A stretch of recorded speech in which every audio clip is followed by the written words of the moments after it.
The Sustainable Voice, bringing you big successes from small places worldwide. Welcome back to Sustainable Voice. This is Ashish, your host, with my good friends Solomon and Boni, here on location at Olentile camp, as you can tell, in northern Kenya.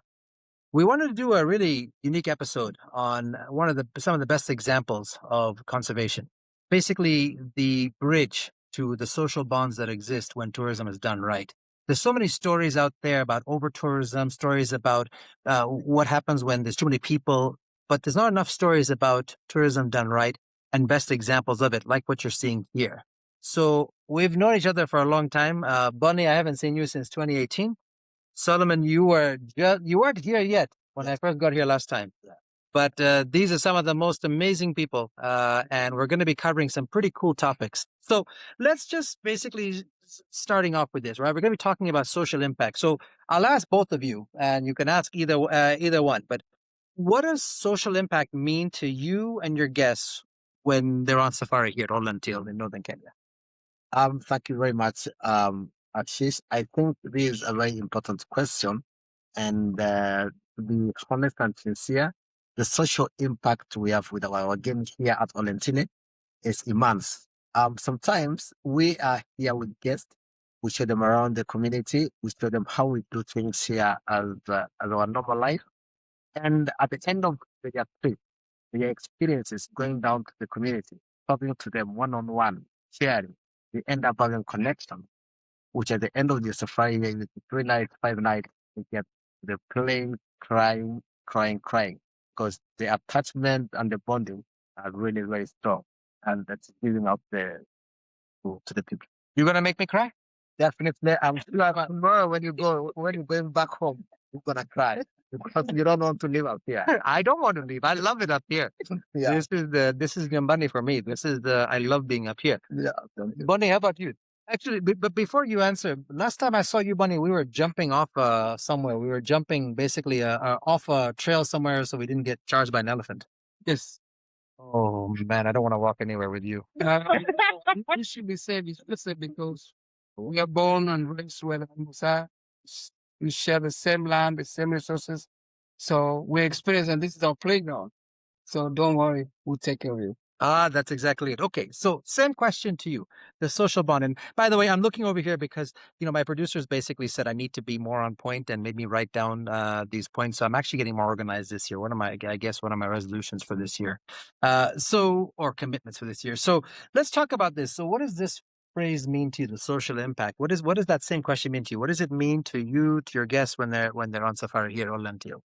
It could mean exactly what someone said, or we just had a little bit. It's like when you take someone to the ground, then someone know exactly what it is, rather than just sitting down and listen and being told. You be there by yourself, you feel it, you touch it, and then you see how things goes in the way. Because it's not like you're being told; it's done in a normal way of life, and then those are the memories you never fade because you did it. You become part of it. Yeah, that's exactly well put. By the way, what does Olentile? What does the name mean? To be honest, with the name Olentile mean high ground. So Olentile mean high ground because the way the mountain Olentile that give the lodge the name is the highest point peak in Ethiopia. And that's what it is by saying Olentile is a high ground. So, guys, you're obviously listening to this. We're on location as this is being aired. We're on location in northern Kenya. This is being broadcast to 60 different countries. So thank you all for listening. By the way, if you like what you're seeing, you know what to do. Hit the subscribe button, hit the bell notification button, hit that like button. Make sure you share this video as well. We'd love for this video, especially for the world to really get to know Boni and Solomon, and to be able to see what Olentile is really about. I've been coming here for years. Those of you know I'm native from Nairobi, I was born in Nairobi, and to be back here again is really special. This is my first visit up to this part of northern Kenya since my father passed. So this is my first time I'm up here, and this is one that you actually knew my father as well. So this was something that's thank you. So this is something that's very special. That's why when we were talking about this topic of social bonds, I could think of no other place except coming to Olentile. I could think of no other place except coming here. So there's a second part of this question, right? Because there's something very unique about how you function with your community, with your communities, right? So the way I've got here, and I've taken notes here, right? So I'm just going to read this real quick. I'm going to go off camera and read this real quick. And in fact, your system, it has committees with chairs from partner communities that receive a quarterly fee. You also allow a tremendous amount of autonomy from the community to decide where those fees are put. So you're one of those chairs. Solomon, yes. Yes. I'm one of the chairpersons of this community, and community land or the community assembly, which are kind of like the people representing a certain community land. I was elected 5 years ago, and kind of like more going up to 2028 again. The things that we get out of Olentile, this was an agreement that was kind of like put between the community and the Olentile Lodge, which gives us a overnight fee and a right fee that is straight coming to the community. As the chairperson of the community, so I take through the community on what I call a community investment plan, whereby we have percentages that divide the total revenue we get from Olentile Lodge, and then we put them into priority. And our first priority is education, which is kind of like we really understand education is the key to success. So I think it's very important, and we do what we call a special general meeting every year to assess how has the finances been used. So we have something like called a financial report where we create with side to side by the community members. We have more so in the community. We have people who are accountants that they can be able to really understand that the money has been spent really good.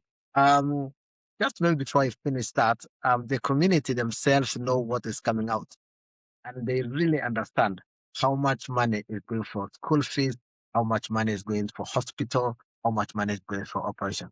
So at the end of the day, they will tell you these things. So it's really, really, really like important to be transparent and accountable to that. And this is perfect. And then, Bonnie, what's your role in this? My role is like what Solomon said, that we give awareness on how much money is coming. And for me, as a community liaison, I go around also preaching the same gospel to them to ensure that whatever Solomon said is right. And also the needs the community they had to me. I say sometimes take it to Solomon as well. And then some comes to the lodge. So at least that kind of a sharing among the community and the lodge is done. And also the communities also have the representatives in every cluster. So at least each cluster have their own representatives who takes their issues to the president, and then his board is actually done it and then eventually approve. So at least that is my job, to go down and tell them and know their needs and ensure that whatever the board said, it was okay. And that announcement I announce among in the communities as during that time. And so you're the central liaison for all the communities. That's right. Big boss. I must say, I'm bigger than this guy. Four communities. Yes. Which one is him there? I think I'm there. So, okay. What I love about what happens at Olentile is the fact that the CAP doesn't get involved with how the money is spent. Sure. The communities decide for themselves. That is a high level of trust. It must have taken a long time to build that trust. And it's such a unique aspect. Tell me about that. Tell me, what does the community feel about that? The fact that they have such a high level of trust, and there's a true partnership. Definitely. I think it is something that is unique. We call it a unique thing because it's resources shared among many people within the community. And definitely, to be honest, governance is one of the best things that could drive transparency and accountability within the resources within the community. And as a person, as a chairperson of the one of the communities, we have a role, we have a mandate as a community to make sure that our committees, our boards go through what we call like a training, which we go for NGOs and other people to come and train the communities, and particularly on financial management, and also how to spend or how to invest on what is coming from the Olentile. The transparency, actually the honesty and the trust that has been built over time is because of what is seen about the monies, about the finances that are going to the community. So it's going to help them, and a report is given after every 12 months. And then a quarterly fee is paid. Yes, Yeah, quarterly fees is paid, and then is paid directly to a community account. And as we've experienced here, I brought some people with me here, and as we've experienced, anytime they can see, they can go to the community and see for themselves. We spent today Sure. in the community. I mean, we were talking about throwing chickens, but besides that, Yeah. we were able to actually have a conversation about this, and we were talking. And it was funny because typically if somebody comes, they go to a quote village. Mhm. What happens, right? Oh, let's dress up and do a dance and jump and then whatnot. That's not what we're about. No. I'm pretty sure today's conversation was about basements in North America, right? We were telling the community, the person we were speaking to, she was amazing. We're telling her about she was infatuated with basements. Sure. What did she say? How do you breathe underground? Underground, yes. Where does air comes into this house? And are you guys surviving? How are you surviving there? Those of you who live in the northern part of the U.S., you live in the U.K., you live in Canada, obviously, basements are a big thing. I wish you could have been there because we were sitting in this dark house and we were sharing stories, and all of a sudden the woman started asking some very intelligent questions. And one of the things she asked was when we started talking about what the house looks like, the gentleman who was with me started talking about his basement, and all of a sudden, the minute she understood that this was a room underground, the conversation went left. So I think you are saying that pretty much today, tonight, the entire community, that they're going to be talking about this. Absolutely. Top news. Yeah. So when we come back, I'm going to see basements in the community now as well. Oh my God, they are afraid to do that. That is really something. That is kind of like leading them to death. Definitely not that was not No. going to be mentioned. No. Okay, so you've said this, Bonnie. I'm going to ask you this, okay? Yes. So when we talk about this, and you're your social liaison, you're going around the communities. I've known you for a long time, and there must be the conversation. You must have a lot of pride. To be honest, yes, I do, because being in charge, be the communicator or the mediator between the investor and the communities, you deserve to be someone honest and someone good messenger that take both sides, from the law to them to the law community. So, and also it's a big trust, and I always want to win it because we put things in action. So the trust actually comes through the action. Right. If it's a class. If it's things go in the right way rather than naming a community road when it's not. Right. So to me, I say it's on. Well, and this leads us to the next question, because there's so many initiatives, right? It's not just the camp giving to the community. It's actually there's initiatives. There's the foundation, there's Olentile Foundation and what they do here. But beyond that, there's also employment. Yep. So tell me about how that part works. So that part, for example, the employment is one of them. But if there are 5 people required, they will not come from the same community. That become a job to go and meet the board and the elders in the meetings, attend meeting and say, we need this and this. And then among themselves, they know who qualify for that, because at least qualification matters a lot. And also the other thing, when there is money in the foundation, it's the board sit down and think about it and also talk about their needs, which is the most important thing that need to be done. And then the money then is sent to the right people, mostly for education. Another needs water, because water is a big issue. So I must say the board actually sit for foundation and then discuss about the issues brought by the community representatives, the chairman of them and other secretaries, and then from there to discuss and then give them to the community to do that exactly without going in a different direction. Same thing done as it's. And you, Solomon, you mentioned to me that 80% of the staff at this camp come from the communities around here. Yes. So part of this pride is not just an initiative, it's the fact that the camp is here as a vessel. It's not here to profit. community. It's here as a vessel for the people to come and work at the community. I mean, it's so good being back here. I get to see people, seeing Johnson again after so many years, for example. And then now finally seeing you here and seeing you, Bonnie, after so many years. There's the fact that the two are aligned, right? The people from the community and the people who work at the camp, the one and the same. So, we had such a good conversation yesterday, right? We were talking during the Sunday, we were talking specifically about rituals, whatnot. It doesn't happen on normal safaris.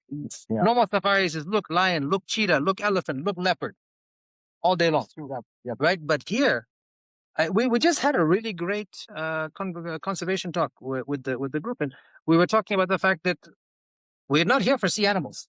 The animals are here. We had zebra behind us before. And the elephants today, we know they're back there behind us. We know they're back there. There'll be actually some footage that will be with this today. That when this episode is broadcasted and published, you'll be able to actually see some of the footage that we've been seeing here, from the children to the animals to whatnot.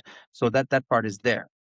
So let me take it a step further, right? So clearly, as you guys can all see, this is not a show. The interests are truly aligned at Olentile. They're aligned between the people, the camp. Everybody wants the same thing, which is not always the case. And here it's amazing. I've actually been to certain camps, not in Kenya, but other places where they're not aligned, not at all, not even remotely aligned. But here it's quite impressive. And I've been admiring it for the longest time in terms of it. But something that comes up is like when these interests are aligned, right? When they are actually aligned, when it's the same as the community and the camp and whatnot, what does that look like? Meaning, when guests come here, that alignment that you guys all have, how did that come out in the guest experience? Definitely. When we receive, so culturally, the Maasai always kind of like feel or see a guest as a blessing, or see a guest as somebody who is coming to be part of that community.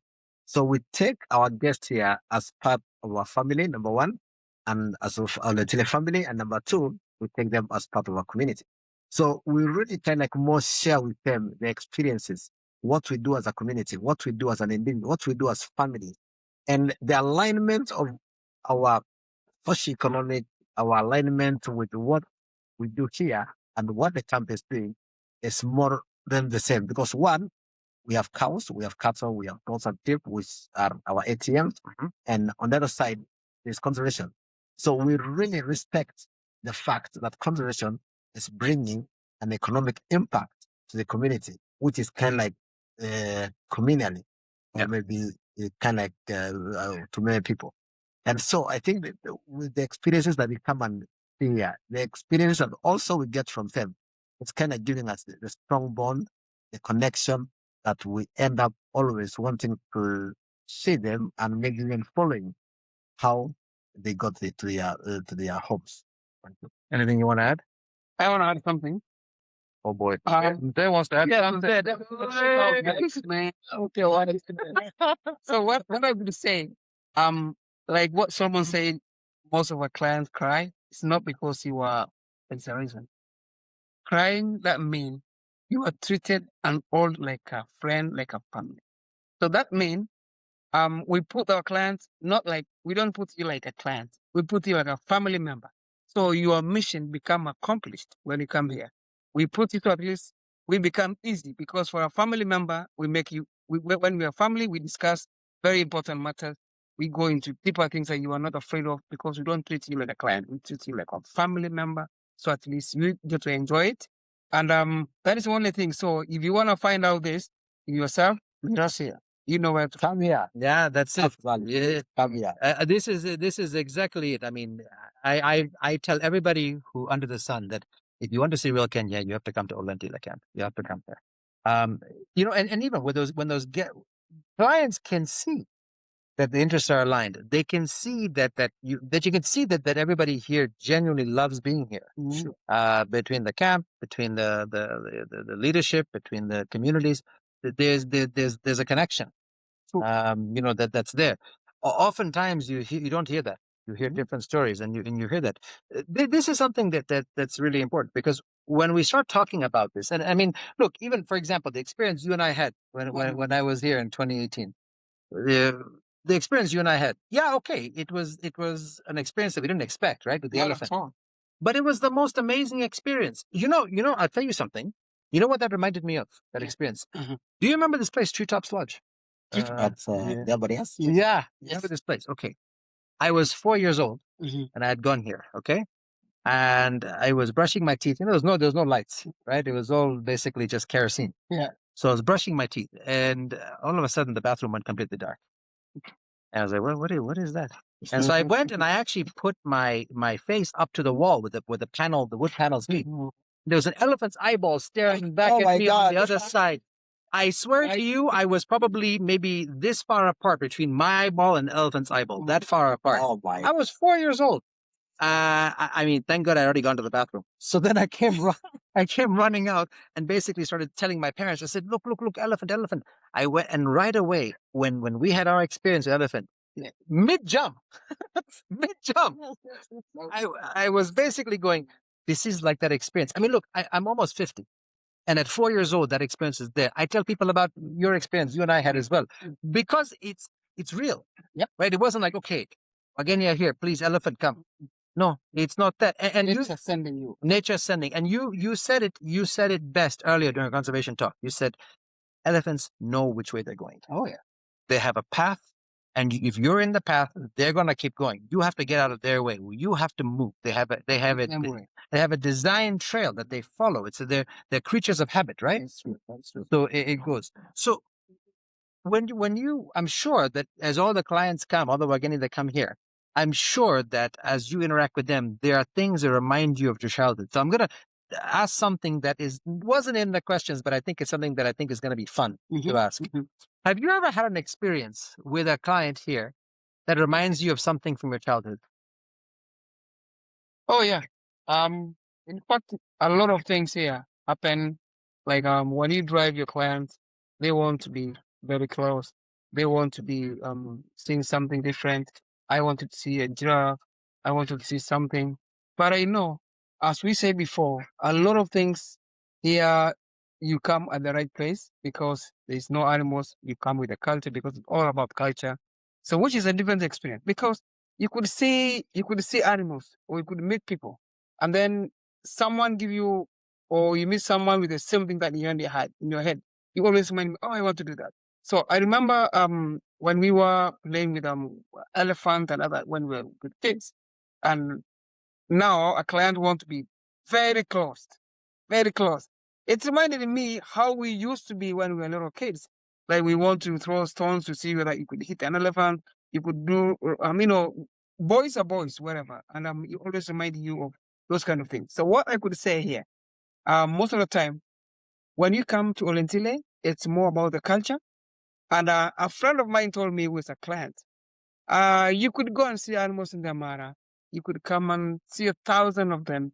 But when you come to the culture and the people always keep memory because they talk to you while animals don't talk to you. So you always remember like, Oh, that elephant was talking to us. oh yeah.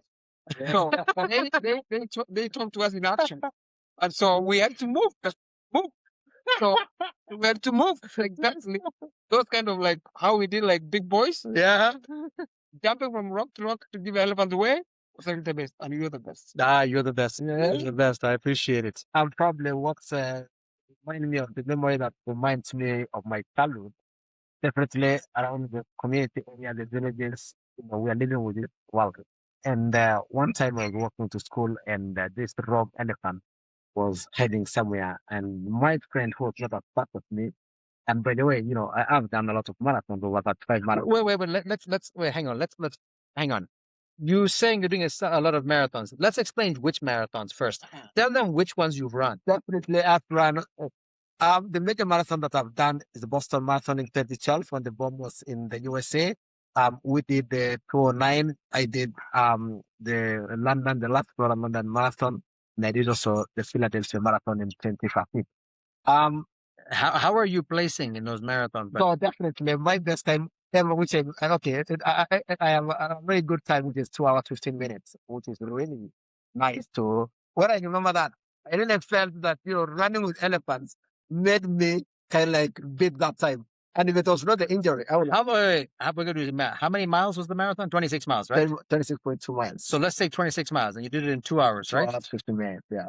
All right. So somebody in the comments, go ahead and put in what that works out per minute, like how many miles per minute. That's I'm gonna have to look that up. That's insane. Yeah, That's basically under 5 minutes. under 5 minutes. And this without any coach, anybody. I was just kind of training up and down the trail for Olentile and run like that. So it's running with elephants and deers and all these things. So when the client says it reminds you of that. Yes, it reminds me of that all that time, and Okay. it's really nice. Well, listen, this has been incredible. This has been absolutely incredible. I mean, I'm so happy to be back. I was telling obviously the leadership team at Olentile that I want to do an episode from here. I need to do an episode from here because the topic about social bond is the watermark for it. Yes. This is how it's done right, and I had to show it from here. We normally don't go on location from a camp. We'll go on location from a destination, but not from a camp. But I couldn't not do it from here. I had to be done from here. One last question for you guys. When you are with your clients and you're talking about the bond that the camp has with the people, the fact, how much of an impact their stay has on the community, right? And we said this earlier, right? It's not about, oh, look, these people are so poor, I'm here and supporting them. It's not the case, right? I said this earlier, I argued that we as Westerners who come here and think that we have everything, we look at where you are, we're the ones who are poor. That's true. Right? I mean, and you don't believe me, think about this. In the morning, what do you think about in the morning? All of you watching or listening right now. You basically think about, okay, what do you have to do for the day? Do you have to cook food? Do you have to go to work? Do you have to pay your bills? Do you have to put gas in the car? Do you have to do this? You have to do this. There's a line of stress. What do you think about in the morning? Oh my God, I just get up, think about my guts, and that is it. What about you? What do you think about in the morning? Yeah, I think we're the ones who are actually need to be learning from them. Being in paradise, wake up in the morning, Absolutely. being just, Mama, let's give me another day. Just carry on. And so you for your clients, they see that. Do you notice them completely relaxing when they're here? Oh yes. How long does it take for them to relax? Is it right from when they get here, or does it take a day? It takes a day. Okay, tell me. Okay, tell me why. Tell me why. Well, I think I know the answer, but tell me what that looks like. What do you notice a change when they relax? Yes, we notice definitely when we pick our clients from any airstrip, maybe the closest airstrip here, which is 20 minutes drive, or the farthest airstrip, which is like 90 minutes drive. You see them and like you feel they are. Sometimes you feel they are tired, stressed. But the moment we come all the way to Olentile and then we introduce them to the hotel, put them into their room, have lunch, and then go out for a sundowner. Immediately we get out for a sundowner and start discussing issues and start bonding, trying to give them stories about our communities, about the connection between the lodge and the community. At the end of the day, you feel there's a big question mark into their minds. And when you bring them for dinner, they sleep. The following morning, they will always say, my God, yesterday was really fantastic. We just had that just now. Yeah, You're right. Exactly. Wow. And then the following morning, we just feel it gets very relaxed. We're getting up in the morning for either a game drive or maybe a walk or going to the village. You see them really completely relaxed. And they say, this is a relaxing place. Boni, anything you want to add to that? Yeah. Ms. May wants to add to this. The elders will stop to us and then make a wise decision. Yes. So, in fact, there are questions that clients ask as you come as restless, people who are tired. Some ask, are we safe? I mean, being in this bush, you're safe. You're very much safe. And also, the more we learn from each other, the more they relax. And at the last day, they want I wish I could not have gone. I'm not going today because they wanted more days. Just because now there is that connection. The stories we tell them, the environment, the peaceful environment. By there, do you know our traffic here? It's not the cars on the other side. It's elephant, zebras, go away bird. I mean, that's our traffic jam we have in the night, in the day. And we like it. That is what we are. This is how we like it. You put me in the city, you put me in here, I say, your apartment, no thank you. I will stay in the wild because It's like my heart wanna be join us to feel this. I can't thank you guys enough. It was good. This was incredible. Yeah. I can't thank you. And I just want to put a comment on something that was discussed yesterday. We were in a sundown with guests, and they came up with a topic, which I think that will. I took that out to the village last night, and I thought, oh, what? Oh God. What? And it was about death. Ah, Death in Maasai, you'll never say when. Say if I die. That is a question. You really don't know. You don't want to die. No. And taking this one that you put yourself, you prepare, probably where the ashes will be put or anything like that was a shock. so you took this to the village? Yes, I took this to the village last night, and it was like it was a shock. What? Wow. It's really something that and they really learned also that nothing dead in a Maasai is not something to discuss like that and prepare yourself for death. No. And you took this, and you guys. So a conversation that happened yesterday, you took back to the community, Yes, and you I guys did. discussed. Oh my God, yes. And I'm sure when I get back to the community tonight, there will be a million questions about that. Trending. Yes, it's trending. So we have two things trending. This is about death, about the apartment. Hey, Elon, we don't need X or Twitter. We have nature's Twitter right here. Nature's X right here. Yeah. Guys, thank you for listening. Thank you for watching. Again, if you like what you saw, hit the subscribe button, hit that like button. Make sure you hit that bell notification. Make sure you forward this, share this to your friends. You're gonna want to hear this. I'm so glad you were able to join Solomon and Bunny as we talked about this. So thanks again for joining us. Thank you for listening to The Sustainable Voice.